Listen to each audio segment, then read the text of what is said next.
Nous sommes belges, nous avons fait à nous deux beaucoup de chemin en France et en Espagne. Et ces 15 derniers jours, nous sommes allés comme hospitaliers au Soulier de Saint-Jacques, à Espérac.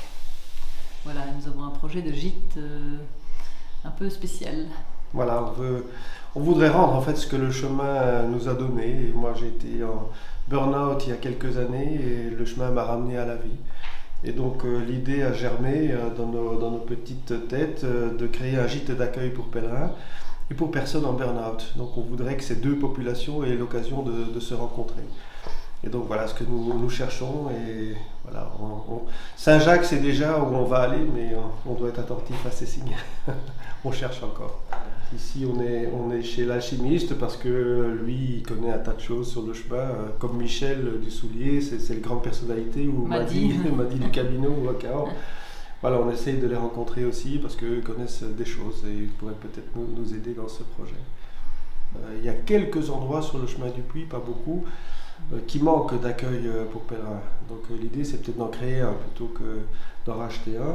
Et notre idée aussi c'est de faire un système de donativo. Donc on donne ce qu'on veut, ce qu'on peut, et on offre bien le couchage, le dîner le soir et le petit déjeuner le matin aux pèlerins.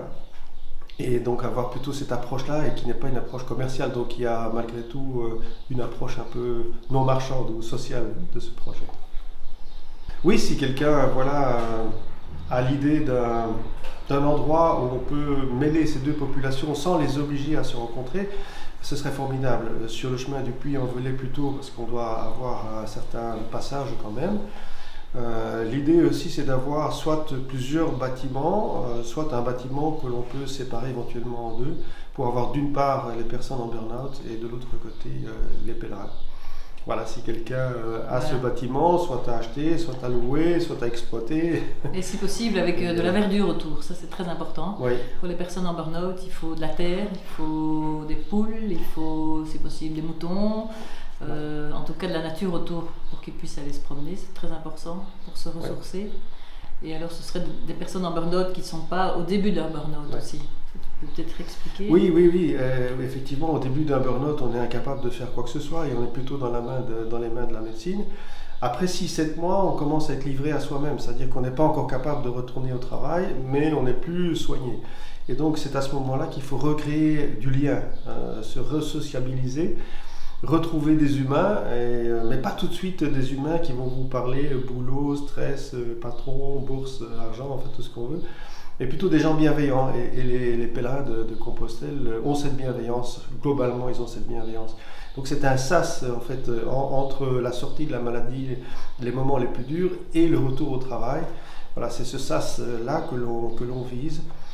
Et les personnes en burn-out, ils vont venir plutôt 1 mois ou 2 mois. Donc on a plutôt besoin de chambres individuelles, peut-être de sanitaire, mais pas trop partagé quand même. Par contre, les pèlerins, ils viennent pour une soirée, donc eux, un dortoir, une chambre commune, tout ça, c'est très bien.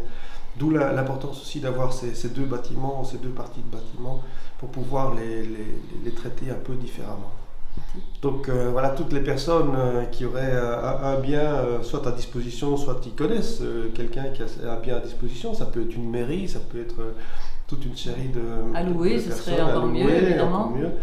Ils peuvent nous contacter au téléphone, c'est un numéro belge, donc 0032 495 59 30 88, ou alors par mail, c'est olivier-alflans, ça s'écrit HALFLANTS, @hotmail.com.